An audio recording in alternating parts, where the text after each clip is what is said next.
There is nothing. Only warm primordial blackness. Your conscious ferments in it. No larger than a single grain of malt. You don't have to do anything anymore. Ever.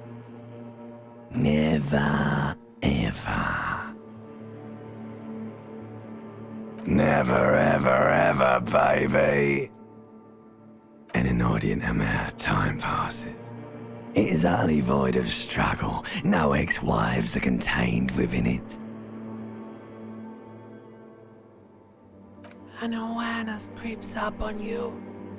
A mass lies hidden in your dead angle, soaking in some lurid acidic sauce. It's bloated and shameful. A ball of meat surrounding you. This is a terrible line of questioning, and it will only lead to more awareness of the meat thing. There. No ball of meat. No light in the formless nothing. Just nice women. I know you do, baby. I know. Coming right up, sir. Smooth passage. Do you really? You wouldn't like it if I told you what was back there.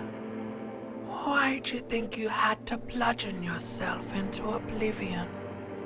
Or did you not sense yourself marinating? Poured so much on yourself, got a bit carried away, did we, Chef? Fear and apprehension. You should ask what's out there first.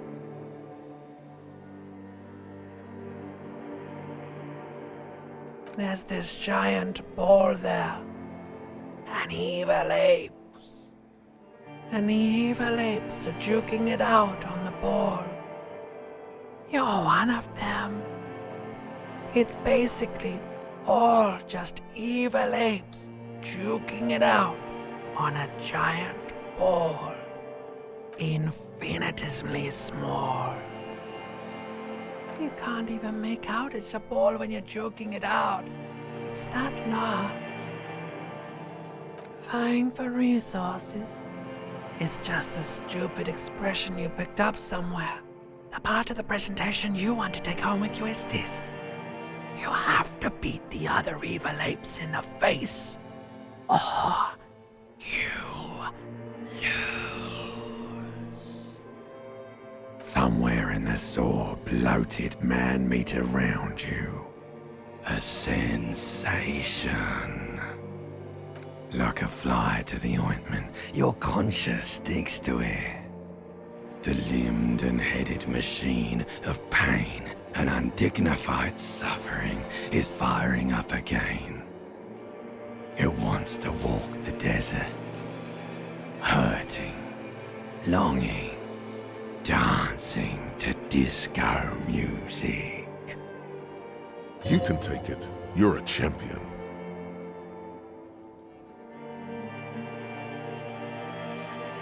The stench of liquor rises from your mouth, and with it, an ungodly headache.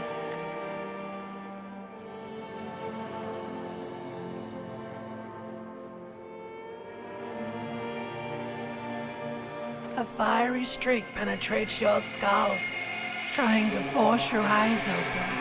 It's a sound, a clarion call from hell.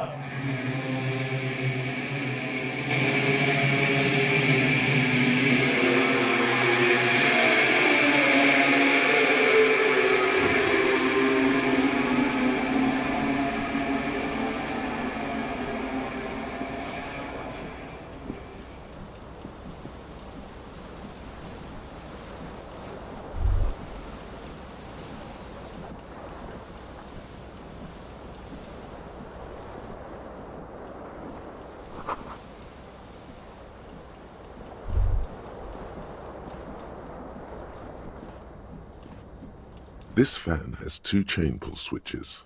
One ends in a tiny fan, the other in a light bulb.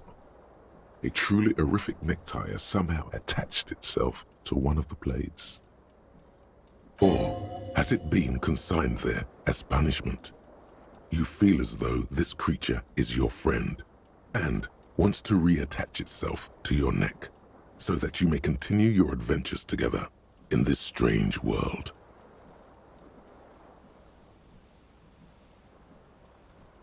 The blades come squeaking to a halt. It should be easier to reach the tie now. You swoop up and catch the tie. Snap! It's released from the blade. Warning, warning, the necktie is no longer contained. What you have in your hand is a fantastically colorful tie with 4 or 5 different patterns. The knot reminds you of a noose.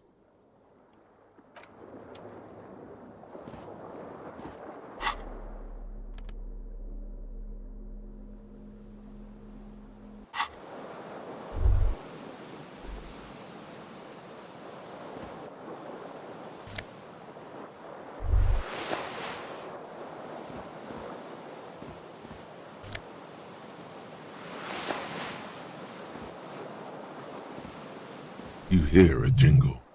Keys are clinking in the pocket of your flare-cut pants. It says "whirling in rags" on the aluminium keyring. There is a single key on the ring. The number 1 is etched on it. It should open the door.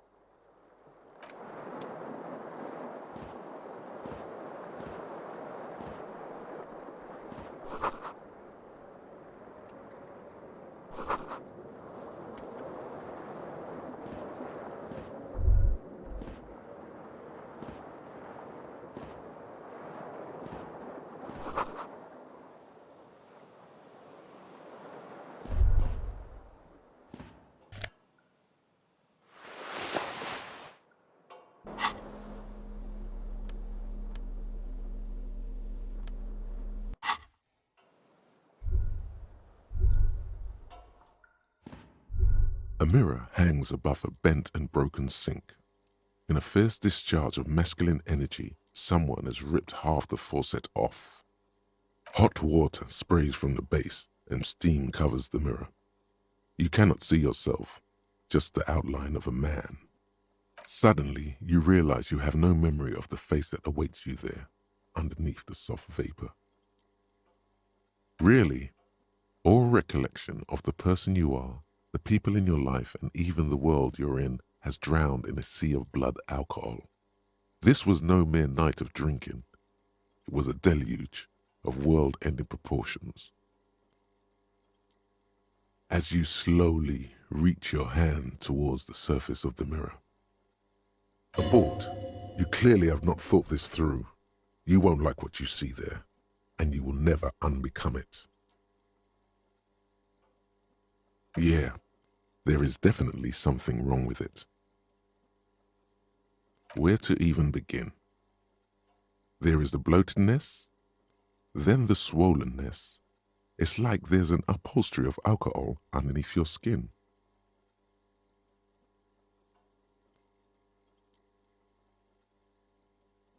Behold.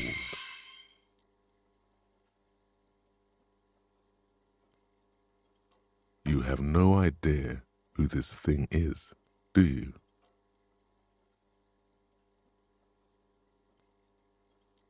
Too late. You clearly have rigor mortis on your face. Or wait, is that an expression? Are you trying to make an expression with that face? Why? Please stop. It's horrible.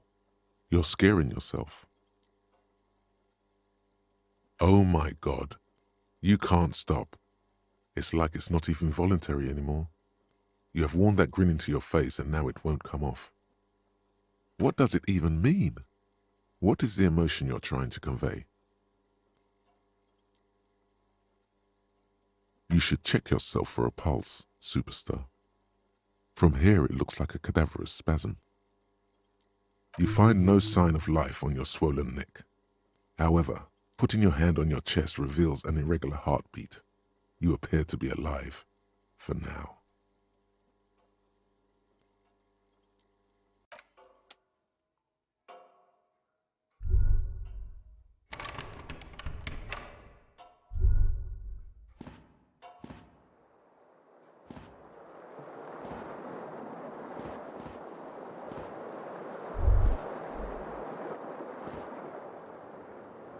window stands broken in its frame. Cold wind blows in. The morning light hurts your eyes. It's hazy, but you see the ocean and some war-torn buildings. The shards face outward. Whatever broke this window came from the inside. A fine web of scarring covers the back of your right hand, but none of it is recent. More likely a projectile than a held object. There are no fragments on the floor from pulling a tool back in after impact. It is too large for a bullet, yet too small for a piece of furniture. You're looking for something heavy and larger than your fist.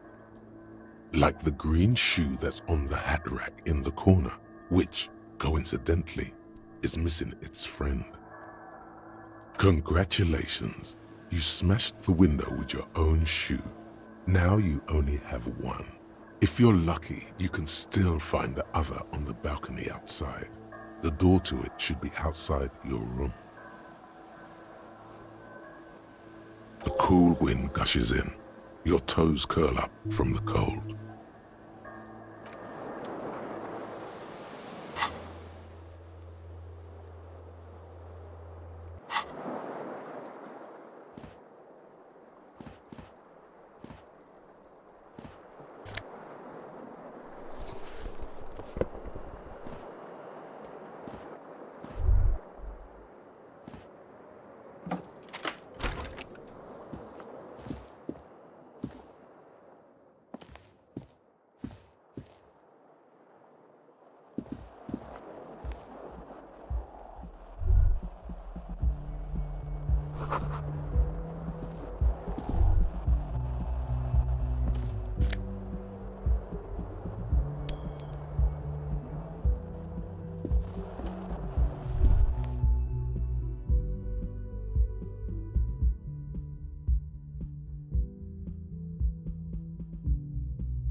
There they both are, two identical shoes, both copiously green and indiscriminately snakeskin, reunited on your feet.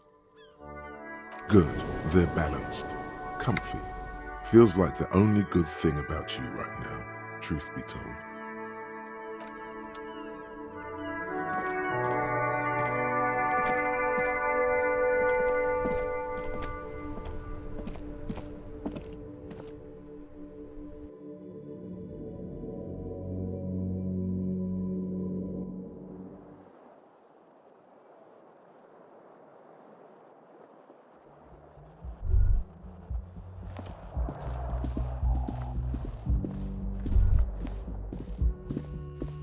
Hello, officer.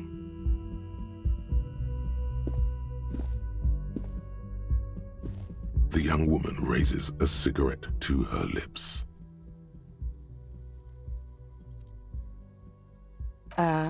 No.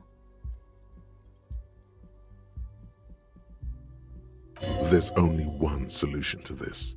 You're a businessman.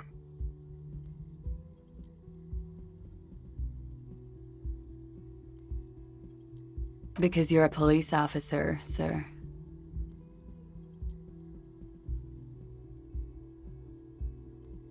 I am, yes. Unless you've been feeding us a set of very well-rehearsed lies all this time. You've been here for 3 days, on official police business, no less. Couldn't say. In truth, so far, mostly drinking.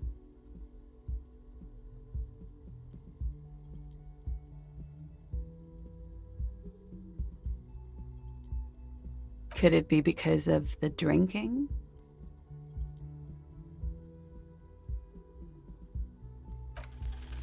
The words have already left your mouth. What was that? That's not even how words are used. What did you say? Come on, say it again.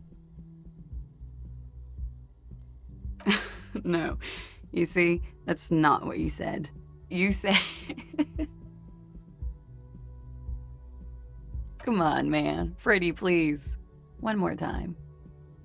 Don't back down now. Say what you said again. Proudly. Goddamn right you did. You crazy asshole, you. What kind of cup are you?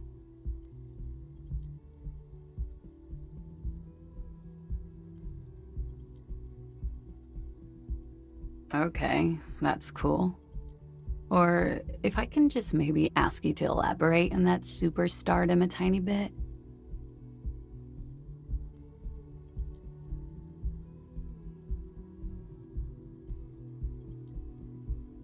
I have certainly been entertained. Thank you. Whatever you are, you should stick to it. Otherwise, it's gonna suck for you later when you have to interrogate me.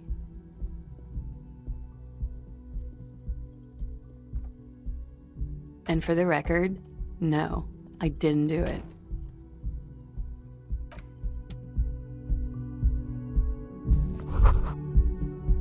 You should pick that fat, juicy cigarette butt from the tray, light it up, and smoke the living shit out of it. The living shit. Your mesolimbic reward pathway does not mince words. It wants smokes. Who knows what you are? A monster, a murderer, the gnome of Jeroma? You feel like a smoker. Especially when you look at that juicy, succulent, seductive cigarette stub, still smoldering deliciously. How very astute of you. This renders it ineffectual.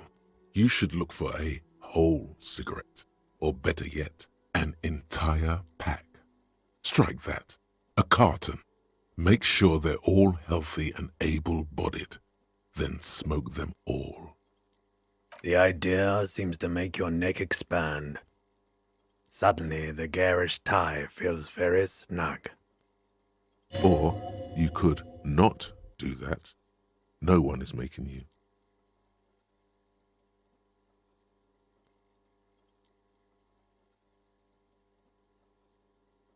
Good. They'll make you stronger and better. You're too old to be cool now. But find cigarettes, smoke them, blam. Instantly a cool renegade man.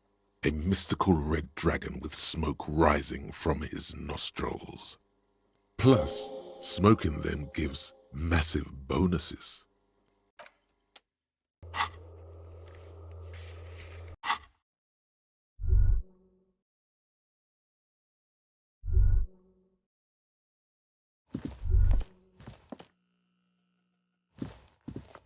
The door is closed. There is no answer. You hear the shower being turned on, somewhere inside. A tremendous loneliness comes over you. Everybody in the world is doing something without you.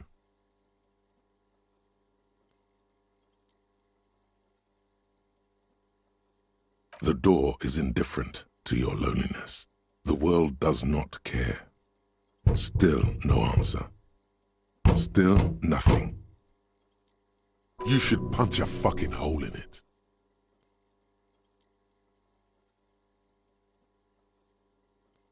The murmur in your ears recedes slowly. Your breathing normalizes. That's one lucky door. This door can only be opened with a key or from the inside.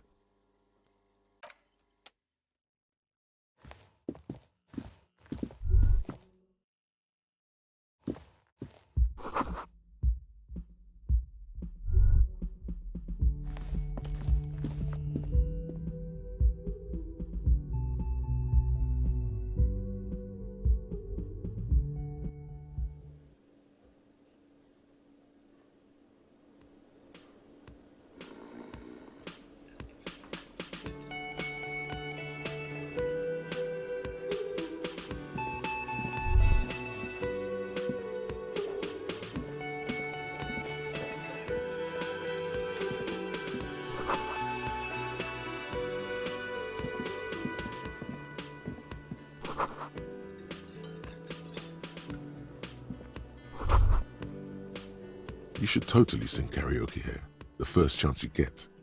Your emotions need to be expressed. People need to know your vast, oceanic soul. Of course, at this point, precise measurements of your soul can only be performed from the outside. It needs to be heard. Through a PA system. By other people. Whether they like it or not. Ram it up their ears, says your adrenaline gland. Violently express yourself. Who is mistakenly identified as a cop for his prominent jawline? Yes, sounds likely. You should probably go on stage and pose for a moment when you're done with this thought. See if it works.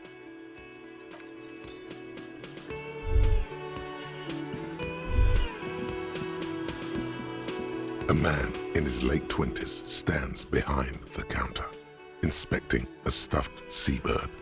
As you approach, he gives you a sideways glance, then looks down again. That was disdain in his eyes. Even now he is purposely ignoring you. Looks like he's not a fan. A competent work of taxidermy. The white and brown seabird lies among piles of coasters and drying mugs. One of its wings broken. The man is trying to mend it. Looks like the bird was ripped off the shield that was used to mount it, most likely on a wall. Something about it makes you feel bitter. Look, your buddy is over there. Why don't you go and talk to him, okay? He pretends not to hear you, concentrating on the bird instead. Oh no, you're a hero. A real hero cop. Am I? Or did you ride in, take the body down, solve the murder, and not trash my hostel room? Oh, it's not? You're right, it's not. He has no respect for you personally, but this man sees himself as a law-abiding citizen, and you a representative of that law. He tries to avoid outright conflict.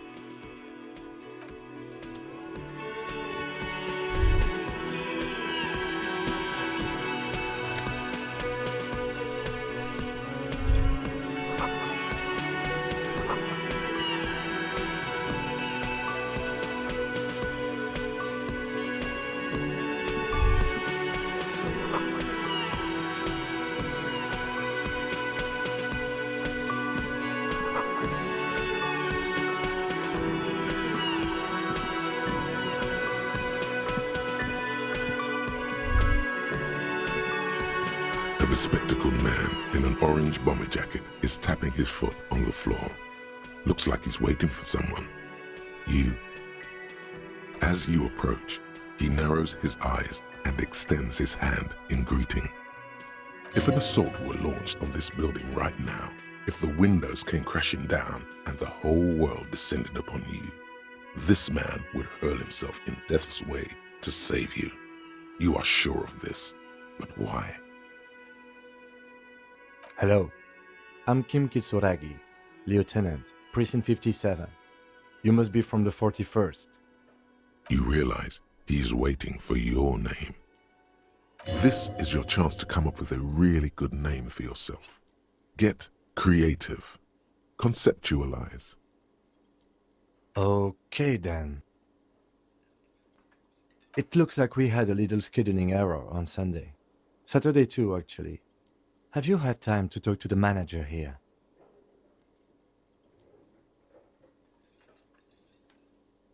If you don't mind, we should talk to him again. Ask him for a rundown of the area. Now that I'm here as well. I understand the scene is out back, right? It also wouldn't hurt to assure him the police are finally here. In full force, I mean. Have you mapped out the initial interviews? Okay, we'll have time for that after we take a look at the coroner's case. Have you removed the dead body from the tree? Mm-hmm. So, the body is still in the tree. This is the first time you detect a weariness in the lieutenant's voice. It is obvious he would have preferred for the body to no longer be in the tree. Where it has been hanging for 7 days straight. We should go there as soon as we are done talking to the owner.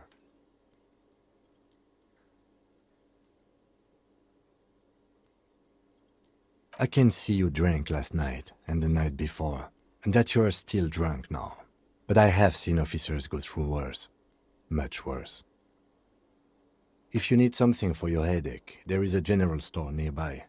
But as I said, the dead body should be our #1 concern. A painkiller would be good about now. This thing is pulsating with discomfort. The best cure for a headache is, of course, morphine. They won't have that, so cigarettes will have to do.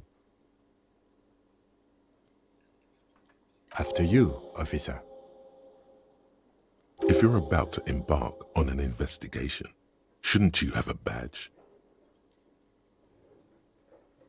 You mean you don't have a badge? Losing your identification card is a serious matter. My vehicle has a shortwave. You can use it to report your badge missing. I advise you to try to locate it as quickly as possible, but getting the body down should still take precedence. Lieutenant Kitsuragi is now in your party. You can talk to him whenever by interacting with him.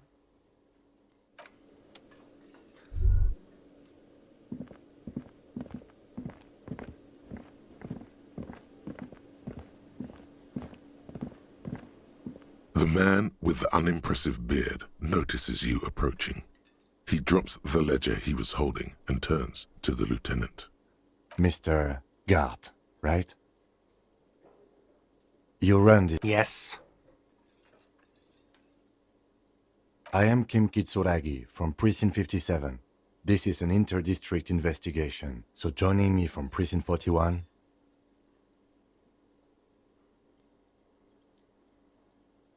Right. Now, I know it took us a while to arrive at the scene. It also took you a while to call us and report the dead body. It was you who placed the call, yes? No, I only just got here. It was probably Sylvie who called you. She usually works the bar here. I'm only temporarily taking over her duties. Do you have her number? As a matter of fact, I do. You said you just got here. From where? Are you a local? What, of Martinez? No, I live in Jamrock. I only sometimes come here to keep an eye on the place. This is just one of the many cafeterias I manage. But you still know your way around, yes? In case we need directions. Yes, I know where some things are, but as I said, I don't live here. I just used to work here. And I'm not going to start working here again, if that's what you think. I didn't imply that. Detective.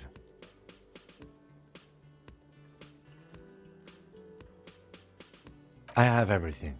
You? Yes, he means, do you have questions for me, like a police officer would?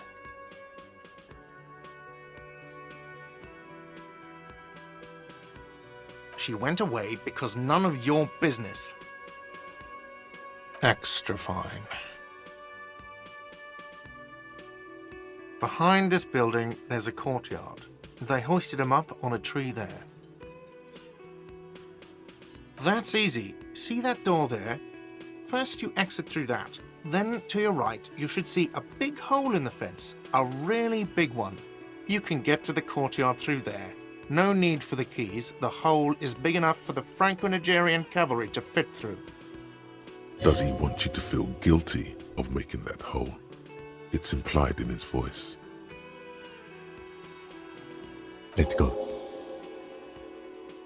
Not so fast. You owe me 130 real. No one is saying the multi-pattern necktie you found tied to the ceiling fan can talk. No one. It must be merely imagination. But Let's bail! Time to push the eject button! Sounds like a responsibility! You don't like those! No, don't listen to him. It's madness. Just talk.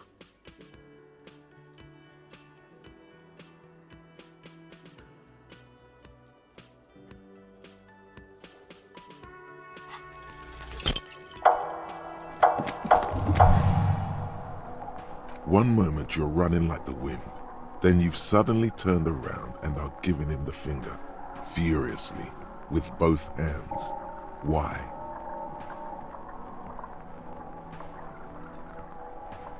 Watch out!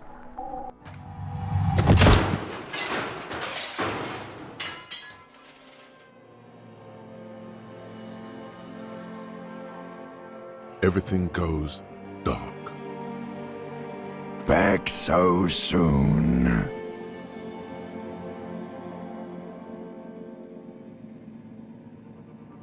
Admit it, you just missed the quarter light. The darkness on the edge of town. How's it going out there? Are the tiny apes screaming about money yet? Did one of these tiny apes have a pale green face? It's a joke, sweetie.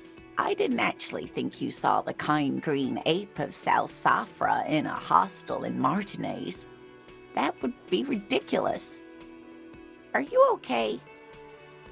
No, you have sustained a trauma to your lower neck. In addition, you have strained your left trapezius muscle. Pain Ma'am, are you all right? Oh, I'm fine. He just tripped over my chair. Check on him. Sir, I didn't mean for this to happen. I'm sorry. This has always been a cop-friendly place. The drinks are on the house, okay?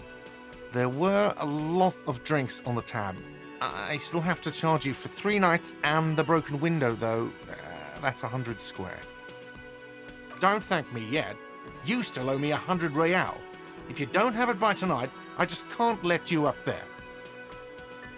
And for God's sake, watch out for yourself.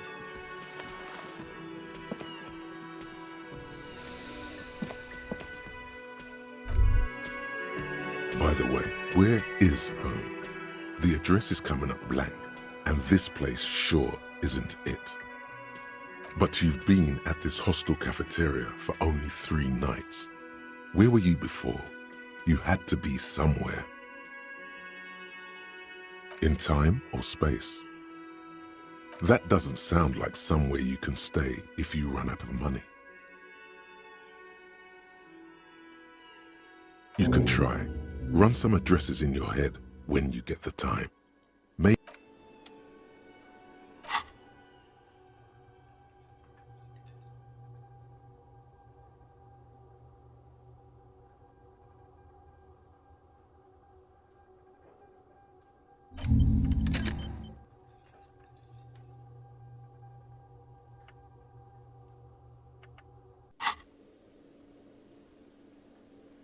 Yes?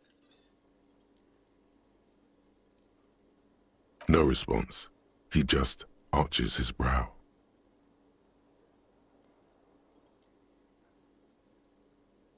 A moment passes. The lieutenant glances at the sports watch on his wrist. What do you want to know? Maybe you can tell me what you do know to help me narrow it down a bit. Do you want me to brief you? 3 days ago, the RCM Emergencies Desk received a report about a security guard who was found hanged in Martinez. An anonymous caller said there was a dead body behind the Whirling in Rags hostel cafeteria. The cadaver had been there for 4 days. No one had come to investigate. During that time, the victim had been stripped of his belongings. The caller did not identify him, but used the word lynching. There is an ongoing labor dispute between the local dock workers and the logistics company Wild Pines. I was told we should approach the death as part of this dispute.